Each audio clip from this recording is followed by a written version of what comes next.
Hello friends, स्वागत है आप सभी का हमारे कौसुम एकेडमी चैनल में।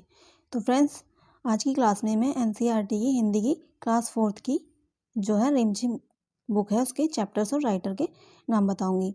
लास्ट क्लास में मैंने क्लास 5th के राइटर्स और चैप्टर्स के नाम बताए थे। तो आज की क्लास में हम इनके बारे में पढ़ेंगे, क्लास 4th के बारे में। ठीक है, तो चलिए शुरू करते हैं आज की क्लास।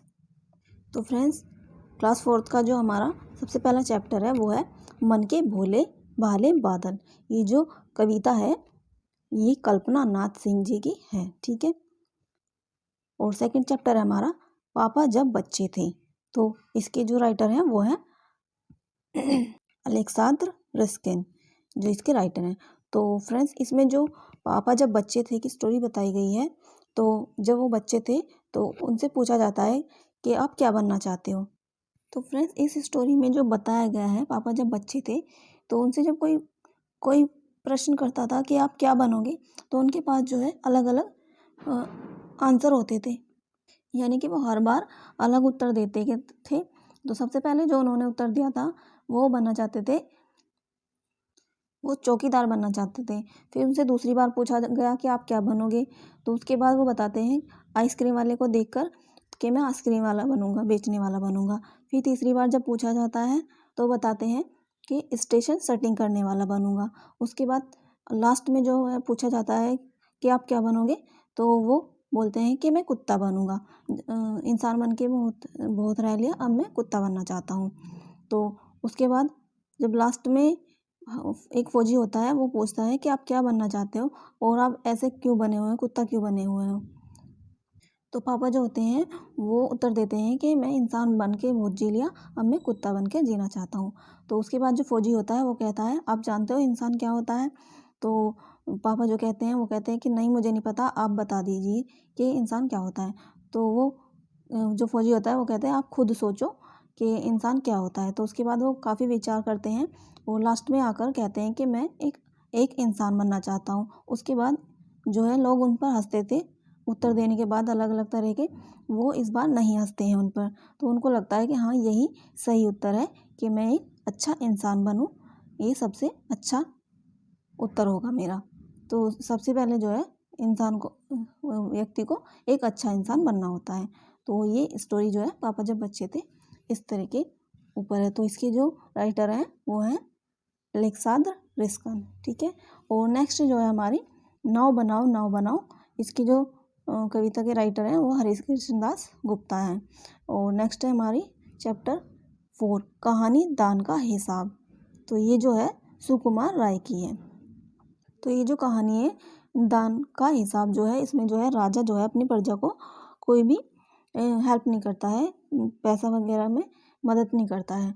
तो उसके पास जो है एक भिखारी आता है, यानी कि साधु आता है।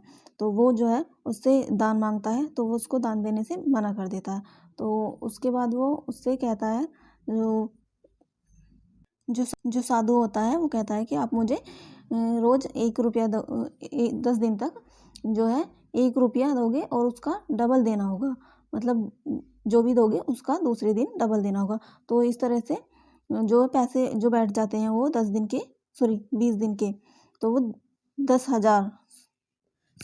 लाख रुपए का हिसाब बैठ जाता है। तो जो लास्ट में होता है तो राजा को लगता है कि ऐसे तो मैं बहुत गरीब हो जाऊंगा, और फिर उसके पास जाता है साधु के पास कि मैं इतना पैसा नहीं दे सकता आपको, ऐसे तो मेरा सारा राजपाट चला जाएगा। और उसके बाद जो साधु होता है वो कहता है कि आप मुझे 50,000 रुपये दे दो और फिर उसके बाद आपको कुछ नहीं देना पड़ेगा। तो जो है राजा उसको 50,000 रुपये दे देता है, तो उसका हो जाता है। तो ये कहानी जो है दान का हिसाब, ये इस पर आधारित है। तो ये जो है सुकुमार राय की है। ठीक है, नेक्स्ट चैप्टर है हमारा वो है कौन। ये जो कहानी है ये सोहनलाल द्विवेदी जी की है। ठीक है, तो फ्रेंड्स जो है एग्ज़ाम में कविता के लेखकों के बारे में काफ़ी पूछा जा रहा है, तो उसके लिए आपके लिए हेल्पफुल होगी ये वीडियो, अच्छे से देखना। नेक्स्ट चैप्टर जो है कहानी, ये जो है स्वतंत्रता की ओर चैप्टर है, और इसमें जो है इसके राइटर सुभद्रा सेन गुप्ता हैं। ठीक है, उसके बाद है चैप्टर 7 थप रोटी थप दाल कहानी है, और ये रेखा जैन की है। नेक्स्ट है पढ़क्कू की सूझ, ये रामधारी सिंह दिनकर की है। नेक्स्ट है चैप्टर 9 जैसा सवाल वैसा जवाब, तो ये जो कहानी है अकबर बीरबल की कहानी है। तो इसमें जो है अकबर बीरबल से प्रश्न करता है। ख्वाजा साहब के कहने पर अकबर जो है बीरबल से प्रश्न करता है, 3 प्रश्न करता है। तो ख्वाजा साहब जो हैं वो कहते हैं कि बीरबल जो है बहुत चतुर बनता है और आप उसकी बातों में आ जाते हैं, तो आप उससे 3 सवाल करना। तो उससे जो सबसे पहला प्रश्न पूछा जाता है बीरबल से, राजा अकबर पूछते हैं कि संसार का जो केंद्र है, वो केंद्र बिंदु है, वो कहाँ पर है। तो बीरबल जो होता है वो अपनी छड़ी होती है उसके हाथ में, उसको ज़मीन पर रख कर बोलता है कि यही जो है संसार का केंद्र है जहाँ पर ये छड़ी है, चाहे तो आप इसको नाप सकते हैं फीता डालकर। फिर अकबर का दूसरा प्रश्न जो होता है वो होता है आसमान में कितने तारे हैं। तो बीरबल जो होता है एक भेड़ को मरवा देता है और कहता है कि इसके जो बाल हैं जितने भी हैं उनको उतार के गिन लो, तो जितने इसके बाल होंगे उतने ही आसमान में तारे होंगे। तो उसके बाद जो है उससे भी अकबर संतुष्ट हो जाता है। उसके बाद तीसरा प्रश्न जो होता है वो होता है कि संसार में जो है जनसंख्या कितनी है। तो उसके बाद जो बीरबल का जवाब होता है कि जो जनसंख्या है वो दिन प्रतिदिन घटती बढ़ती रहती है, तो उसके हिसाब से अगर आप जनसंख्या को एक साथ इकट्ठा करोगे तो आप उनको काउंट कर सकते हैं। तो ये जो है इस तरह से थी बीरबल की और अकबर की कहानी। तो उसके बाद जो ख्वाजा साहब होते हैं वो कहते हैं ऐसे प्रश्नों के उत्तर ऐसे नहीं होते। तो बीरबल कहता है ऐसे प्रश्नों के जो उत्तर होते हैं वो ऐसे होते हैं। तो कहानी जो है जैसा सवाल वैसा जवाब। तो ये जो है अकबर बीरबल की एक कहानी है, ठीक है। तो नेक्स्ट है हमारा किरमिच की गेंद। ये जो चैप्टर है ये है किरमिच की गेंद, शांति कुमारी जैन इसके राइटर हैं। तो इसकी जो स्टोरी है इसमें जो एक बच्चा होता है उसको गेंद मिल जाती है, किरमिच की गेंद मिलती है बाहर। तो वो ये सोचता है कि ये किसकी गेंद है, तो वो अपने दोस्तों को इकट्ठा करता है और उनसे पूछता है किसकी है। तो सभी बोलने लगते हैं कि ये मेरी गेंद है ये। तो वो एक निशान पूछता है कि आप निशान बताओ, कोई पहचान बताओ कि ये आपकी गेंद है। तो उसके बाद बच्चे निशान बताते हैं कि हाँ ये मेरी है। तो जो लड़का होता है दिनेश नाम का, वो कहता है नहीं ये तो निशान सभी पर होता है गेंदों पर, तो कुछ और पहचान बताओ। तो सभी बच्चे कहने लगते हैं कि ये मेरी है, लेकिन दिनेश को जो है नहीं होता है यकीन। तो उसके बाद कहता है चलो छोड़ो इस बात को, हम जिसकी भी होगी पता चल जाएगा, उससे पहले हम वो खेलते हैं, खेलने लगते हैं वो। तो सभी बच्चे एक साथ खेल ही रहे होते हैं कि दिनेश जो होता है वो बैट बॉल खेलने लग जाता है और बॉल को मार देता है, वो दूर चली जाती है। तो वो जो है सड़क पर पार होकर एक स्कूटर की उसमें टोकरी में जाकर गिरती है और वो उसके साथ ही चली जाती है, उसके पीछे भागते हैं लेकिन वो मिल नहीं पाती है। तो ये जो कहानी थी किरमिच की गेंद इस पर आधारित थी और ये शांति कुमारी जैन की कहानी है, ठीक है, लेखक है। नेक्स्ट हमारा चैप्टर है दोस्त की पोशाक। ये जो है दोस्त की पोशाक है चैप्टर। तो ये जो कहानी है इसमें नसरुद्दीन जो है अपने दोस्त जमाल साहब से काफ़ी दिनों के बाद मिल रहे होते हैं। तो वो जो आपस में मिलते हैं और बातचीत करते हैं। उसके बाद जो है नसरुद्दीन जो होते हैं वो कहते हैं कि चलो जमाल साहब मैं आपको अपने गांव में घुमा कर लेके आता हूँ। तो वो घुमाने के लिए लेकर जाते हैं। तो जमाल साहब जो हैं वो जाने के लिए मना कर देते हैं क्योंकि उनके पास कोई अच्छी पोशाक नहीं होती है, तो इस वजह से वो मना कर देते हैं। तो नसरुद्दीन जो है वो कहते हैं कि चलो आपकी परेशानी मैं हल कर देता हूँ, मैं आपको अपनी एक पोशाक दे देता हूँ अच्छी सी। तो वो अपनी पोशाक दे देते हैं उनको चमचमाती हुई और उनको लेकर चल देते हैं, एक पड़ोसी के यहाँ पर लेकर जाते हैं। तो वहाँ पर जो जाकर वो चले जाते हैं वहाँ पर उनकी खातिर पानी होती है। उसके बाद जो है नसरुद्दीन जो है कहते हैं कि ये मेरे दोस्त हैं जमाल साहब, इन्होंने जो पोशाक पहनी है वो मेरी है। तो इससे जो है जमाल साहब नाराज़ हो जाते हैं कि तुमने ऐसा क्यों कहा, बाहर आकर उनसे कहते हैं नसरुद्दीन से। तो उसके बाद वो जाते हैं। उसके बाद जो है नसरुद्दीन कहते हैं अपने दोस्त से कि माफ़ी मांगते हैं कि चलो चलो मैं आपसे माफ़ी मांगता हूँ, अब मैं ऐसा नहीं करूँगा। फिर वो चल देते हैं अपने दूसरे दोस्त के यहाँ पर, हुसैन साहब के यहाँ पर पहुँचते हैं। तो वहाँ पर उनके आदर सत्कार किया जाता है। तो उसके बाद जो वहाँ पर कहते हैं कि ये मेरे बहुत पुराने दोस्त हैं जमाल साहब और इन्होंने जो पोशाक पहनी है वो मेरी नहीं है, वो इनकी ही है। तो जमाल साहब जो होते हैं वो फिर से नाराज़ हो जाते हैं कि जब मैंने मना किया था तो तुमने क्यों बोला। तो वो नसरुद्दीन फिर से माफ़ी मांगते हैं, चलो ठीक है मैं ऐसा नहीं करूँगा। फिर वो रास्ते में जाते होते हैं तो वहाँ पर कोई मिल जाता है, तो उनसे उनका इंट्रोडक्शन कराते हैं। फिर कहते हैं कि ये मेरे पुराने दोस्त हैं और जो अचकन पहनी है उसके बारे में कुछ कहना ठीक नहीं है। तो यही बात होती रहती है लास्ट तक। तो ये जो चैप्टर है दोस्त की पोशाक इसी कहानी पर आधारित है, ठीक है। फिर नेक्स्ट है हमारा सुनीता की पहिया कुर्सी। इसके जो है कोई राइटर नहीं है इन दोनों के। तो सुनीता की जो लड़की है यहाँ पर सुनीता नाम की, वो जो है अपाहिज लड़की की कहानी पर आधारित है ये। तो वो एक चेयर पर बैठी होती है और चल फिर नहीं सकती है। तो उसकी जो माँ होती है सुनीता की, वो कहती है कि सुनीता जाओ बाहर से चीनी ले आओ 1 किलो। तो वो कहती है ठीक है माँ मैं लेके आ जाती हूँ। तो वो चल देती है अपनी पहिया कुर्सी पर बैठकर बाहर जाने लगती है। तो उसके बाद जो है वो बाहर बच्चों को खेलते हुए देखती है, वो वहाँ पर रुक जाती है। तो सभी उसको देखते हैं हैरानी से। तो वो सोचती है कि ऐसे मुझे क्यों देख रहे हैं, तो उसको इग्नोर कर देती है। फिर चली जाती है आगे। फिर वहाँ पर आगे जाकर एक लड़की मिलती है, तो वो उसकी कुर्सी को देखती है और कहती है कि ये क्या चीज़ है। तो वो लड़की होती है जो पूछ रही होती है, उसकी माँ आकर तुरंत उसको वहाँ से ले जाती है और कहती है ऐसे कहना अच्छा नहीं लगता है, चलो यहाँ से।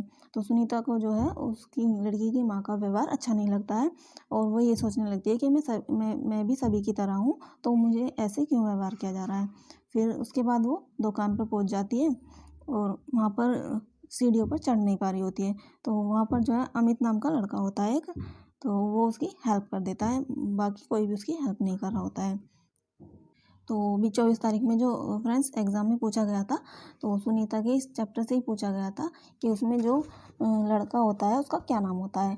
अमित, अनिल ऐसे करके ऑप्शन दिए हुए थे 4 ऑप्शन। तो उसमें जो है लड़के का नाम अमित होता है, ठीक है, जो उसकी हेल्प करता है उसकी पहिया कुर्सी को चलाने में, ठीक है। तो ये जो है स्टोरी इस तरह की है। और नेक्स्ट चैप्टर है हमारा हुदहुद। तो हुदहुद जो है एक पक्षी है, तो इसको आप यहाँ पर पढ़ सकते हैं, ठीक है। एनसीईआरटी की बुक है ये। तो इसमें जो है हुदहुद के बारे में बताया गया। हुदहुद जो है एक बहुत सुंदर पक्षी है। क्या तुम्हें पता है इसके शरीर का सुंदर भाग कैसा है। तो इसके शरीर की जो कलगी होती है, ये सर की कलगी होती है, इसको कलगी बोलते हैं, बहुत सुंदर होती है। वैसे तो यह एक समेटे रहता है, पर जैसे ही किसी तरह की आवाज़ होती है चौकन्ना होकर अपने पंख फैला लेता है, ठीक है। तो फैला लेता है तब यह कलगी देखने में हूबहू किसी सुंदर पंखी जैसी लगने लगती है। इसी कलगी के बारे में तुमने अभी एक सुंदर कहानी भी पढ़ी है। तो हुदहुद जो है इसके बारे में बताया गया, क्वेश्चन आ सकता है, इससे काफ़ी सारे पूछ सकते हैं एग्ज़ाम में। तो हुदहुद का जो सारा शरीर रंग बिरंगा और चटकीला होता है, इस तरह से भी पूछ लिया जाएगा। एक पक्षी इतने सारे रंग, पंख काले होते हैं, काले काले, जिन पर मोटे सफ़ेद धारियाँ बनी होती हैं। गर्दन अलग हिस्से बादामी रंग का होता है और चोटी भी बादामी रंग की होती है, मगर उसके सिरे काले और सफ़ेद होते हैं। दुम का भीतरी हिस्सा जो है वो सफ़ेद और बाहरी हिस्सा काले रंग का होता है, जैसा कि इसमें दिखाया हुआ ऊपर देखो। दुम का जो है अंदर का जो है ये सफ़ेद है और बाहर का काले रंग का है, ठीक है। और चोंच जो है पतली, लंबी और तीखी होती है। इस चोंच से यह आसानी से जमीन के भीतर छुपे हुए कीड़े मकोड़ों को ढूंढ निकालता है। इसकी चोंच नाखून काटने वाली नहरनी से बहुत मिलती है और शायद इसलिए कहीं कहीं से क्या बोला जाता है, हाजमीन चिड़िया के नाम से भी पुकारते हैं। हुदहुद हमारे देश के सभी भागों में पाए जाते हैं। तो फ्रेंड्स यहाँ से काफ़ी सारे पूछे जा सकते हैं क्वेश्चन, कुछ भी पूछ सकता है, काफ़ी इंपॉर्टेंट है, तो आप इसको अच्छे से पढ़ना, ठीक है। तो यहाँ पर हम आगे पढ़ेंगे। इसमें तुमने इसे अपने घर के आसपास तीखी चोंच से जमीन खोदते हुए अवश्य देखा होगा। बोलते समय यह 3 बार हुप हुप हुप सा कुछ कहता है, इसलिए इसे अंग्रेजी में क्या बोलते हैं, हुप कहा जाता है। तो ये क्वेश्चन पूछ सकता है एग्ज़ाम में, तो इसको याद रखना। हिंदी में इसे हुदहुद कहते हैं। दुब में कीड़ा ढूंढने के कारण हमारे देश में कहीं कहीं से पदुबिया भी कहा जाता है कहते हैं, और सुंदर कलगी की वजह से इसे कुछ देशों में लोग इसे शाह सुलेमान कहकर पुकारते हैं। मादा हुदूद 3 से 10 तक अंडे देती है। जब तक बच्चे अंडे से बाहर नहीं निकल जाते वह अंडे पर ही बैठी रहती है, हटती नहीं है। नर वहीं भोजन लाकर उसे खिलाता रहता है, और पर दोनों में से कोई भी घोंसले की सफाई नहीं करता है। तो ये क्वेश्चन इंपॉर्टेंट है, पूछ सकता है कि कौन सा पक्षी है जो अपने घोंसले की सफाई नहीं करता है। ठीक है। और संसार के विख्यात पक्षियों में से एक है यह हुदूद। यह अपनी सुंदरता के लिए मशहूर है, पर इसे पालतू नहीं बनाया जा सकता। तो ये भी पूछ सकता है एग्जामिनर कि कौन सा पक्षी है जिसे पालतू नहीं बनाया जा सकता, और न ही इसकी बोली में मिठास होती है। ठीक है। तो ये था हुदूद के बारे में। काफ़ी क्वेश्चन आ सकते हैं, इसमें से कुछ भी पूछ सकता है, तो काफ़ी इंपॉर्टेंट है ये।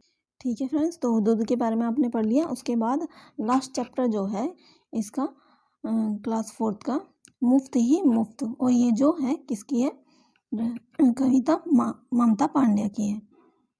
तो मुफ्त ही मुफ्त में जो स्टोरी में बताया गया है, इसमें जो है नारियल के ऊपर कहानी है। इसमें जो है एक व्यक्ति को नारियल पीने का बहुत मन कर रहा होता है, गर्मी का मौसम होता है, तो वो बाहर जाता है। तो सबसे पहले जो जाता है वो दुकान पर, बाजार में जाकर पूछता है व्यक्ति से कि कितने का नारियल दिया है भाई। तो वो बोलता है कि 2 रुपये का। तो वो कहता है बहुत महंगा है, 1 रुपये का दे दो। तो वो नहीं देता है, फिर कि नहीं, 2 रुपये से कम नहीं है, मेरे साथ मोल भाव नहीं करो। तो वो कहता है कि वहाँ चले जाओ मंडी में, वहाँ पर आपको 1 रुपये का मिल जाएगा। तो ठीक है, मेरे पास तो काफ़ी टाइम है और मैं तो जा सकता हूँ आज, जब निकला ही हूँ। तो वो मंडी तक जाता है, मंडी में जाता है, और वहाँ पर काफ़ी भीड़ होती है और सभी सब्जियाँ वगैरह बेच रहे होते हैं। तो वो नारियल वाले के पास जाकर कहता है भाई नारियल कितने का है। तो बोलता है दुकान वाला कि 1 रुपये का है भाई साहब, 1 रुपये का है। तो कहता है मैं इतनी दूर तक आया हूँ और 1 रुपये का है नारियल, 50 पैसे का दे दो। तो वो कहता है नहीं नहीं, 50 पैसे का नहीं है, रख दो नारियल को। तो वो कहता है कि वहाँ चले जाओ बंदरगाह पर, वहाँ पर आपको 50 पैसे का मिल जाएगा। तो वो बंदरगाह चला जाता है। तो बंदरगाह पर जाकर फिर पूछता है व्यक्ति से कि भाई नारियल कितने का दिया है। तो कहता है सिर्फ 50 रुपये का, 50 पैसे का, सॉरी। तो 50 पैसे का है। वो कहता है भाई इतनी दूर तक आया हूँ और इतना महंगा है 50 पैसे का, नहीं 25 पैसे का दे दो। तो वो कहता है नहीं नहीं, रख दो नारियल को, 50 पैसे से एक भी पैसा कम नहीं है। तो वहाँ चले जाओ, बगीचा है, वहाँ पर जाकर आपको 25 पैसे में काफ़ी बड़े बड़े कितने भी ले सकते हो। तो ठीक है, वो बाग फिर आगे बढ़ जाता है और बाग में चला जाता है। वहाँ पर जाकर कहता है कि भाई कितने का है। तो वो कहता है सिर्फ 25 पैसे का। तो कहता है नहीं, इतनी दूर तक मैं आया हूँ, तो 25 पैसे का दोगे, मुफ्त में दे दो। तो कहता है नहीं, मुफ्त में नहीं है, मुफ्त में लेना है तो पेड़ पर चढ़ो और तोड़ कर ले लो। तो वो कहता है ठीक है, कोई नहीं, मुफ्त में तो मिलेगा, चढ़ जाता हूँ। वो चढ़ जाता है और जैसे ही तोड़ने लगता है तो वो पेड़ पर लटक जाता है। तो वो तोड़ता नहीं है और वो हेल्प के लिए बोलता है, तो कोई भी उसकी सहायता नहीं करता है कि पैसे नहीं, कुछ नहीं, हेल्प नहीं होगी। तो जो घुड़सवार जा रहा होता है उससे मांगता है हेल्प। तो वो कहते हैं कि हाँ चलो ठीक है, कर देते हैं। तो वो गिरने लग जाते हैं और लटक जाते हैं दोनों ही। तो उसके बाद एक और आता है व्यक्ति, उससे पूछता है, तो सभी के सभी एकदम से ज़मीन पर आकर गिर जाते हैं, और जैसे ही वो एक दूसरे को संभालते हैं तो उसके ऊपर नारियल गिर जाता है, यानी कि ऊपर से नारियल उसके ऊपर आकर गिर जाता है व्यक्ति के, और वो मुफ्त में मिल जाता है। तो नारियल जो है उसको मुफ्त में मिल जाता है, गिरने के बाद सिर पर गिरता है। तो ये जो कहानी है मुफ्त ही मुफ्त, इसी के ऊपर आधारित है। तो इसके जो राइटर हैं ममता पांडे हैं। ठीक है फ्रेंड्स, तो जो मैंने क्लास 4 की 14 चैप्टर कराए हैं, तो काफ़ी इम्पोर्टेंट है ये सभी। इनमें आपको याद रखना है सब कुछ, एग्ज़ाम में पूछ सकता है कुछ भी, तो काफ़ी हेल्पफुल होगी आपके लिए। तो मिलते हैं नेक्स्ट क्लास में। आज के लिए बस इतना ही, तब तक के लिए बाय बाय, टेक।